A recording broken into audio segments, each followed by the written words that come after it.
Halo teman-teman, jumpa lagi dalam acara program belajar sehat seri ke-10 dari vegetarian. Kita akan belajar tentang apa ya? Jadi seri ke-10 ini adalah dokter berjudul Rahasia Berat Badan Turun oleh Dr. Lady.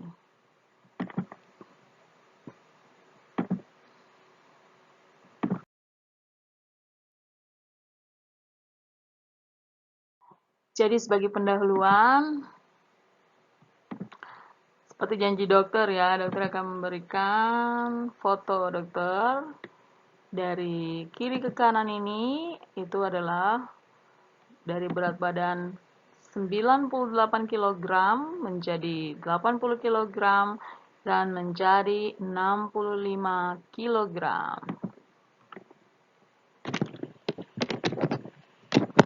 Ya, inilah hasilnya ya, yang dokter berat badan 98 kg jadi 80 kg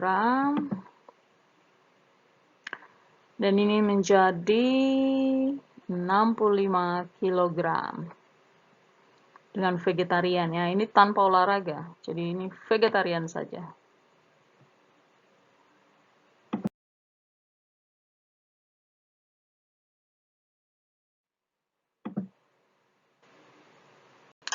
Ya, jadi rahasia berat badan turun oleh Dr. Lady itu adalah menyusun menu sesuai makanan kita sehari-hari. Jadi tidak ada rubah-rubah apa yang kita ingin makan, itulah yang kita susun menunya sesuai kalori. Jadi di sini tidak ada paksaan mau vegetarian atau mau apa, tapi di sini menu sesuai kalori. Dan untuk dokter sendiri, rahasia dokter itu, dokter ikut vegetarian karena alasannya adalah kesehatan. Jadi untuk sehat. Jadi tidak ada alasan untuk menurunkan berat badan atau untuk apa dan apa, tapi alasannya untuk sehat. Jadi bila ada yang ingin jadi vegetarian, mari kita bersama-sama sepakat bahwa vegetarian adalah pilihan untuk sehat. Ya, jadi rahasia menurunkan berat badan dalam waktu 3 bulan 20 kg turun oleh Dr. Lady adalah jadi ini rahasia khusus untuk orang dewasa yang normal ya. Jadi tidak ada punya penyakit penyerta seperti penyakit gula atau penyakit jantung atau penyakit apapun ya. Jadi ini untuk orang yang normal dulu ya. Jadi yang tidak punya penyakit-penyakit yang lain. Kalaupun punya bisa nonton di seri 1, 2, 3, 4 itu seri tentang vegetarian, bagaimana vegetarian bisa menurunkan kadar-kadar bagi orang-orang yang sakit ya. Ya, jadi ini menu yang dokter buat itu seperti biasa. Jadi kalau aktivitas dokter makan 3 kali sehari ya. Jadi saat saat teraturnya tuh 3 kali sehari. Bisa juga 1 kali sehari, bisa 2 kali sehari. Jadi maksudnya bisa kita makan pagi saja, atau kita makan siang saja, atau kita makan malam saja, atau bisa pagi siang, atau bisa siang malam gitu ya. Jadi tergantung ya. Jadi kalau kita makan 3 kali sehari, kita harus membagi porsi, misalnya pagi 500, siang 500, malam 500. Tapi di sini dokter pakai, kita tidak hitung berapa besar aktivitas, tetapi bila kita aktivitasnya lebih berat di pagi hari, berarti kita tambahkan dari yang malam hari 500 itu, kita kurangi menjadi 300, kita naikkan taruh di pagi hari menjadi 700. Jadi 200 di malam hari kita tambahkan di pagi hari. Tapi kalau bila kita aktivitas berat di siang hari, berarti kita ambil ambil 200 di malam hari ke siang hari. Karena kan malam hari mungkin kita tinggal cuma tidur. Jadi ya aktivitasnya kita butuh kalori ya 300 saja. Kalorinya lebih rendah gitu ya. Dan bila kita aktivitas berat di malam hari, misalnya kita jaga malam, misalnya satpam jaga malam, atau seorang dokter atau para medis jaga malam, jadi berarti kita naikkan 700 di malam hari ya. Jadi ini kita buat, dokter buat program ini, karena mau tidak mau pasti malam hari kalau jaga pasti ada minum kopi lah, minum apalah, untuk jaga, untuk ini ya, biar mata melek ya, untuk mata tetap terjaga, untuk tetap jaga malam ya, jaga pasien atau jaga kantor untuk satpam. Nah, jadi kita butuh energi ya, tubuh kita butuh energi. Jadi kita tidak mengurangi energi basal kita. Jadi kita sudah energi dasar untuk tubuh 1500, jadi kita atur 1500 itu bagaimana cara dalam waktu 24 jam kita kasih untuk tubuh. Jangan kurang ya.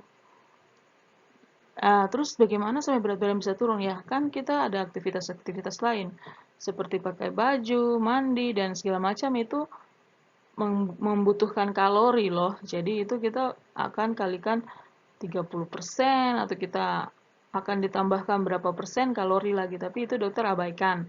Karena bagi yang berat badan lebih, dia punya cadangan kalori sehingga yang penting kita kasih tubuh 1500, yang dibutuhkan tubuh itu adalah kalori basal, makanya namanya EMB, energi metabolik basal. Jadi tubuh jangan kekurangan kalori basalnya. 1500 langsung dipakai habis. Jadi kita memberikan makanan sesuai.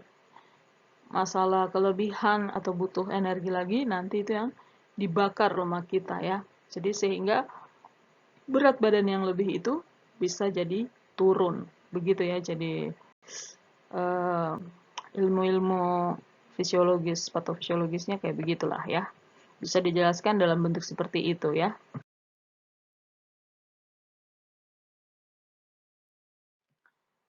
Ya, jadi yang ketiga cara menyusun menu. Kalau Dr. Lady di sini, misalnya kita ketahui energi metabolik basal kita 1500. Jadi setiap kita kapan ya kita menghitung energi metabolik basal? Jadi setiap 3 bulan ya. Jadi jangan setiap hari. Kalau setiap hari, waduh kacau makanan kita ya. Jadi kita hitung satu kali itu untuk 3 bulan. Begitu ya teman-teman. Tapi untuk menghitung pola makan kita sudah benar atau tidak, kita wajib setiap hari menghitung berat badan kita. Jadi kalau berat badan kita naik 1 kilo saja, berarti kita harus mengevaluasi makanan kita kemarin apa ya. Mungkin kelebihan di mana. Itu kita harus kurangi. Begitu-begitu saja ya. Jadi gampang untuk naik turunkan kalori.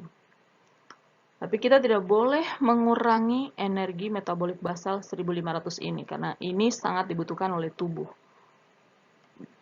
Dan kita menghitung energi metabolik basal itu setiap 3 bulan. Jadi misalnya berat badan kita sudah turun nih. Oh, saya harus menghitung energi metabolik basalnya. Tidak. Kita hitung energi metabolik basal itu untuk 3 bulan itu. Ya. Jadi kalau 3 bulan itu target berat badan berapa, berapapun yang turun atau berapapun yang belum turun, kita wajib hitung lagi dengan berat badan itu lagi di 3 bulan berikutnya. Jadi itu program untuk mengevaluasi setiap 3 bulan ya. Jadi 1500 ini kita sudah dapat, ya itu kita program menunya itu setiap 3 bulan ya. Jadi tidak setiap hari ganti ya. Nah, rahasia menurunkan berat badan di sini, jadi ya itu tadi dokter sudah jelaskan ya. Jadi pertama itu rahasianya itu kita harus menghitung energi metabolik basal. Itu kan sudah dijelaskan. Energi metabolik basal itu apa? Kita harus hitung.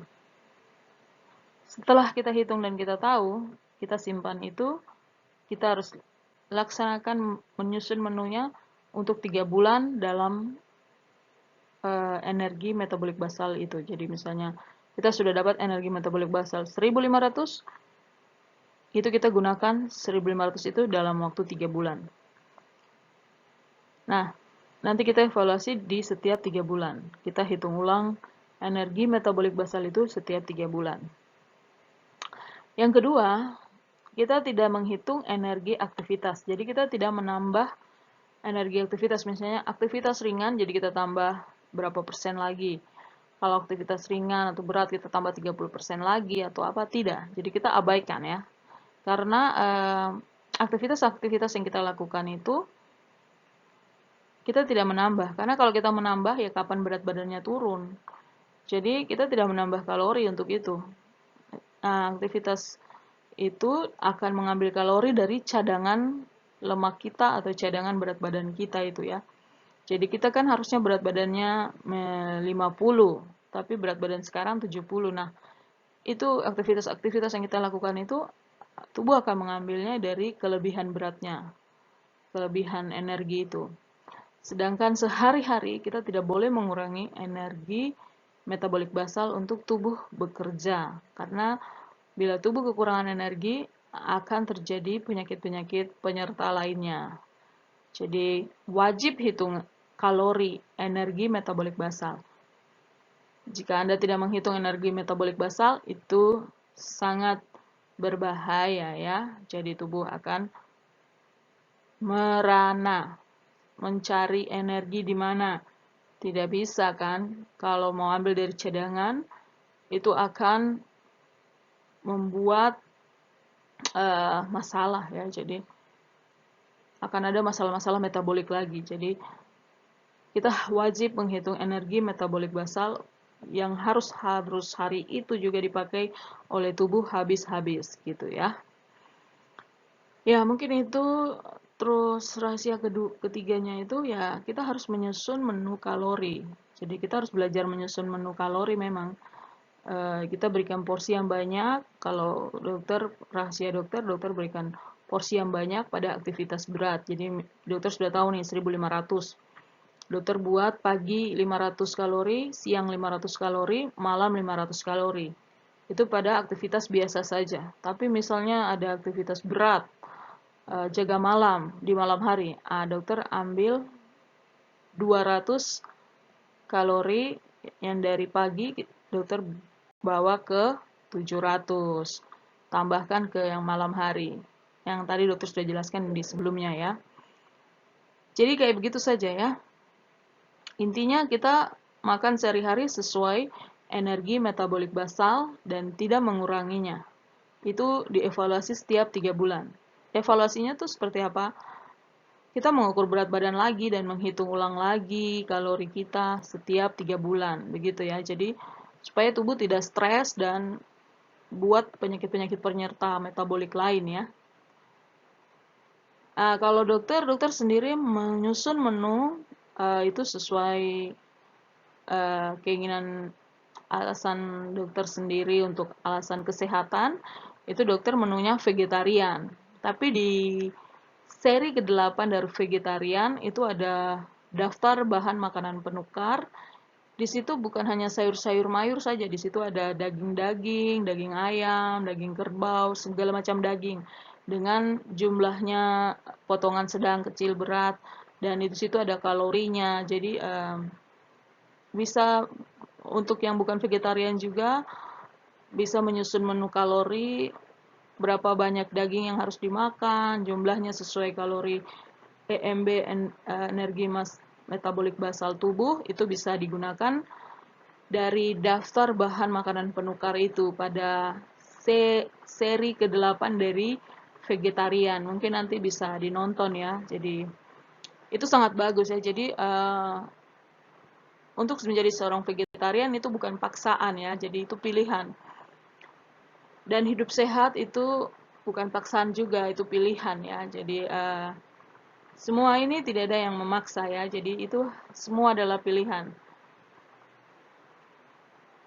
Ya, kita lanjut ya.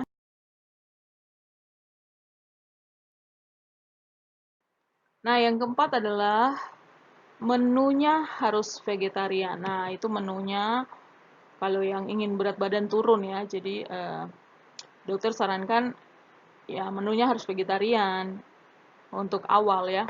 Nanti kalau sudah berat badannya turun, mungkin bisa modifikasi dengan menambah makan sehari-hari lagi seperti biasa, tapi porsi dagingnya dikurangi sesuai dengan EMB, energi metabolik basal ya. Ya, jadi untuk berat badan turun 20 kg tanpa olahraga, misalnya susah olahraga, ya mau tidak mau ya menunya memang harus vegetarian ya. Kenapa harus vegetarian ya dok pilihannya? Ya karena protein pada sayur dan buah, yaitu protein nabati, itu energi kalorinya itu sedikit dan langsung dicerna oleh tubuh. Jadi tidak ada penumpukan. Kalau protein hewani itu banyak lemaknya sehingga terjadi penumpukan pada cadangan-cadangan pada tubuh sehingga menjadi lemak pada tubuh. Nah, itulah yang menjadi penyebab-penyebab penyakit ya. Jadi untuk supaya target, jadi kita kenapa harus makan sayur dan buah supaya kita mencapai target kalori energi metabolik basalnya menjadi baik ya, menjadi cepat. Jadi kita bisa segampang mengaturnya dengan tidak ada, kita main aman. Jadi istilahnya tidak ada efek samping ya. Ya, jadi begitu ya. Jadi kenapa harus vegetarian? Itu yang dokter sudah jelaskan tadi ya. Jadi di protein nabati itu tidak mengandung banyak kalori tinggi dan tidak akan terjadi penumpukan karena lemaknya kurang. Dan jadi kita bisa memakai menu vegetarian karena tidak ada efek samping. Jadi kita bermain aman ya.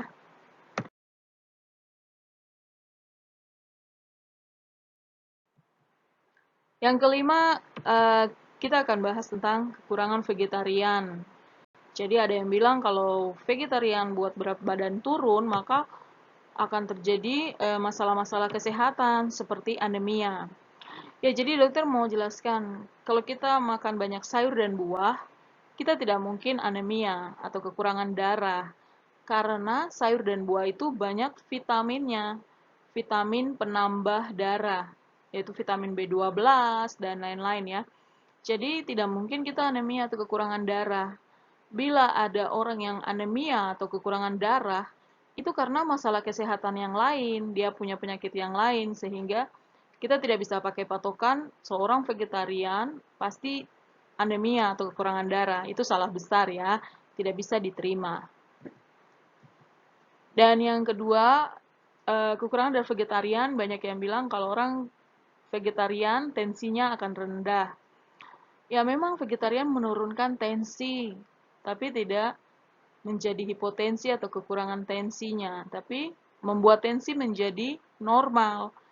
Jadi vegetarian memang pilihan menu yang sehat, jadi dia membantu metabolisme supaya seimbang, jadi tidak lebih dan tidak kurang.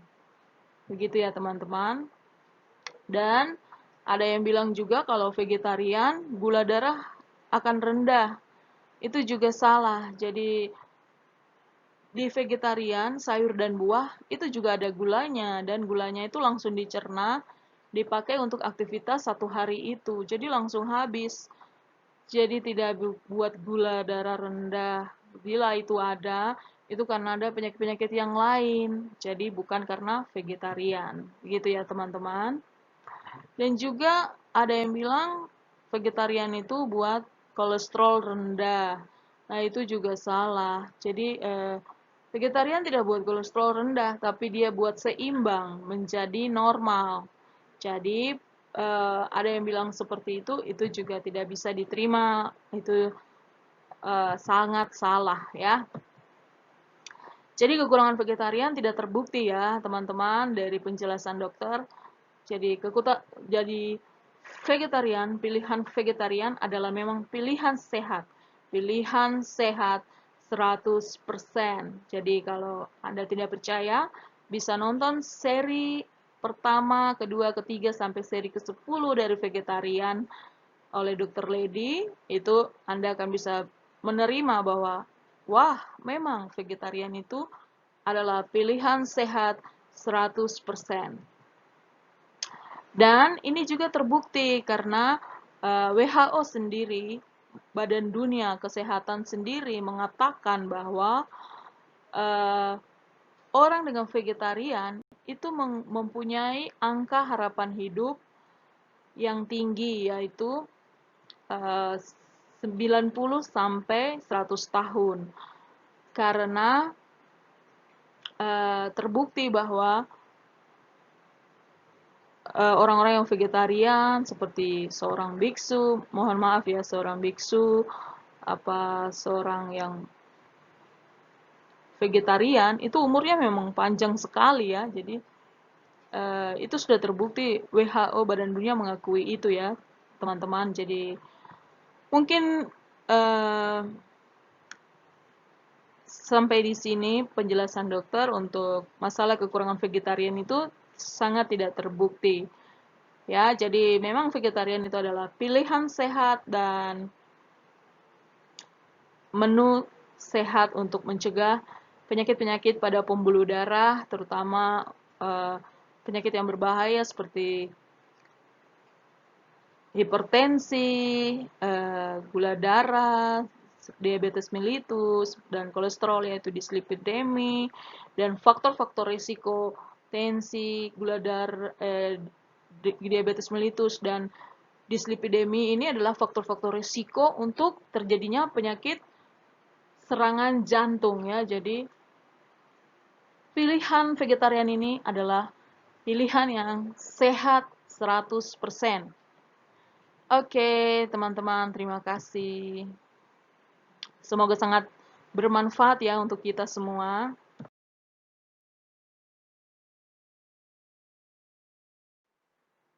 Dan hidup kita harus selalu happy, bahagia, dan bahagia selalu. Terima kasih untuk kita semua yang sudah setia menonton seri vegetarian dari seri pertama sampai seri ke-10 ini. Terima kasih banyak. Dadah!